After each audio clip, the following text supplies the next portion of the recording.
Hello students, good morning to all of you. Geography की class में आप सभी का हार्दिक स्वागत और अभिनंदन करता हूं। जैसा कि हमने पिछले वीडियो में ज्योग्राफी के अंतर्गत विश्व के प्रादेशिक भूगोल में अंटार्कटिका महाद्वीप के पार्ट 1 की चर्चा कर लिया था।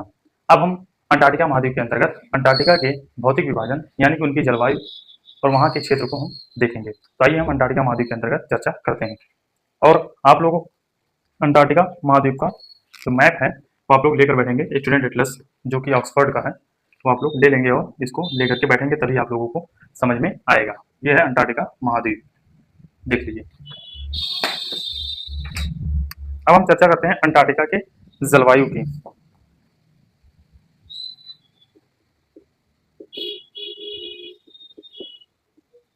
अंटार्कटिका का जलवायु, हम अंटार्कटिका की जलवायु के बारे में जानते हैं। यह बहुत ही ठंडा शीतल प्रदेश है और इसे ध्रुवीय मरुस्थल की भी संज्ञा दी जाती है।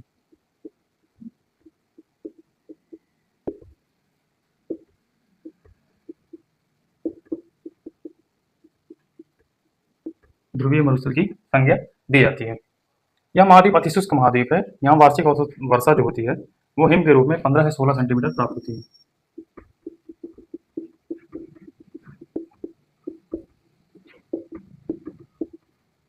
15 से 16 सेंटीमीटर हिम के रूप में प्राप्त होती है। फिर इसे नेक्स्ट बात करते हैं, यह अतिशुष्क महाद्वीप की संज्ञा दी जाती है।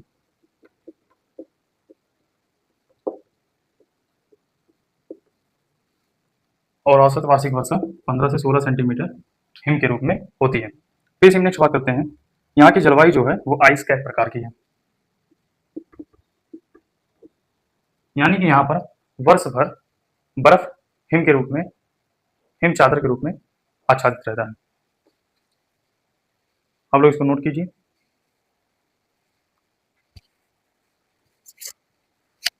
फिर हम इसी में बात करते हैं, यह वर्षा जो होती है यहाँ पर वो तटीय क्षेत्रों में प्राप्त होती है। आंतरिक भागों में वर्षा का मान कम होकर औसतन 5 से 6 सेंटीमीटर रह जाता है। मतलब जो वर्षा होती है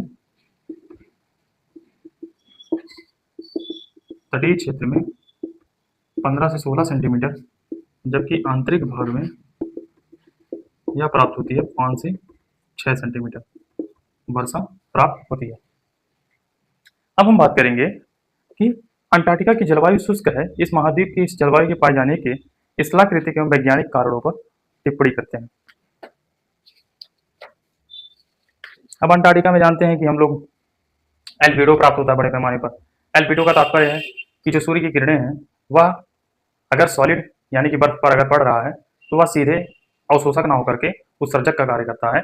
डायरेक्ट सूर्य की किरणें जब आती हैं बर्फ पे पड़ करके और रिफ्लेक्ट कर जाती हैं, परावर्तित हो जाती हैं, उसी को एल्बिडो कहा जाता है। तो इसीलिए यहाँ पर अंटार्कटिका में बड़े पैमाने पर हिमाच्छादित रहता है, यहाँ पर बर्फ पिघलता नहीं है। तो यहाँ पर अंटार्कटिका में एल्बिडो बनता है, यानी कि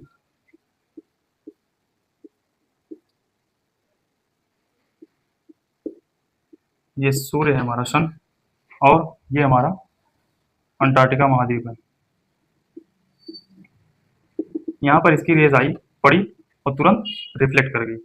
यहाँ पर इसकी रेज आई और तुरंत रिफ्लेक्ट कर गई, इसी को कहा जाता है एल्बिडो। यानी कि रुकती कम है, तुरंत वह रिफ्लेक्ट कर जाती है।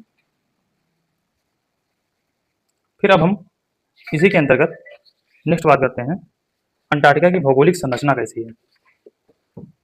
अंटार्कटिका की भौगोलिक संरचना कैसी है।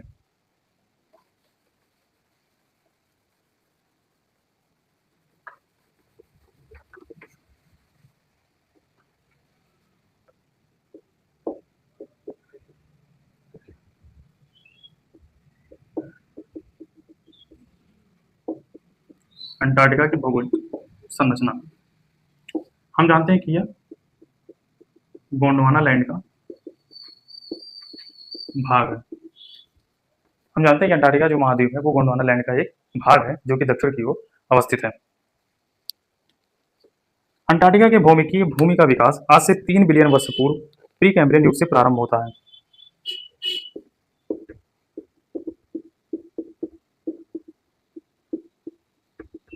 काल प्री कैम्ब्रियन 3 बिलियन बस पूर्व से स्टार्ट होता है। इसका 98% स्थलीय भाग हिम की मोटी चादर से आच्छादित है।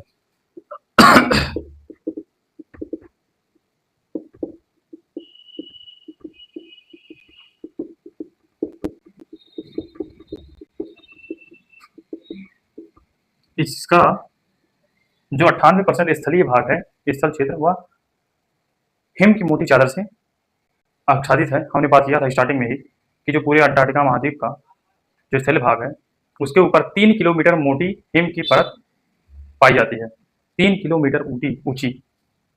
फिर नेक्स्ट से हम बात करते हैं, अंटार्कटिका भ्रंश द्वारा बनी है। ट्रांस अंटार्कटिक पर्वतों द्वारा 2 भागों में विभाजित होती है। जो अंटार्कटिका है वह भ्रंश द्वारा बनी है, भ्रंश द्वारा निर्मित हुई है अंटार्कटिका महाद्वीप। भूवैज्ञानिकों के अध्ययन के अनुसार पूर्वी अंटार्कटिक गोंडवाना प्रांत तथा अवराद्वीपीय भारत के गोंडवाना प्रदेश एवं पश्चिमी अंटार्कटिक एंडियन प्रांत तथा दक्षिण अमेरिका के एंडीज पर्वतों के दक्षिणी भाग भूमि की समानता प्राप्त होती है। फ्लड बॉल्ट बेल्ट और ट्रांस आर्कटिक रेंज का निर्माण होता है। अब ये पूरी चर्चा अंटार्कटिका महाद्वीप के अंतर्गत हमने विस्तार से कर लिया है। अंटार्कटिका महाद्वीप में हमने क्या क्या देखा, अंटार्कटिका महाद्वीप का एक ब्रीफली अध्ययन कर लेते हैं। आइए हम मैप को बना करके पूरे क्षेत्र को देख लेते हैं। इस प्रकार से थोड़ा सा फिगर हमने देखा था।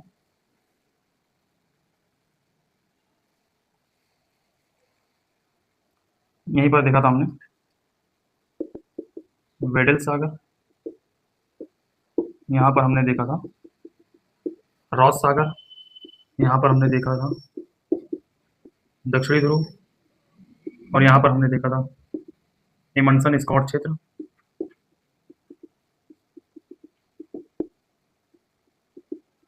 जो कि यूएसए का था। फिर यहाँ हमने देखा था वोस्टॉक, रूस का क्षेत्र था। यहाँ पर हमने देखा था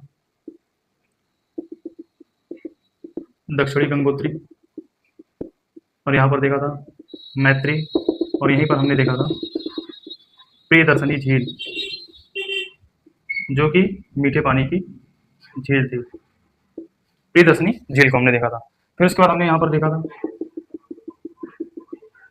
यहाँ पर एक ज्वालामुखी पर्वत था, इसका नाम था माउंट इरेबस।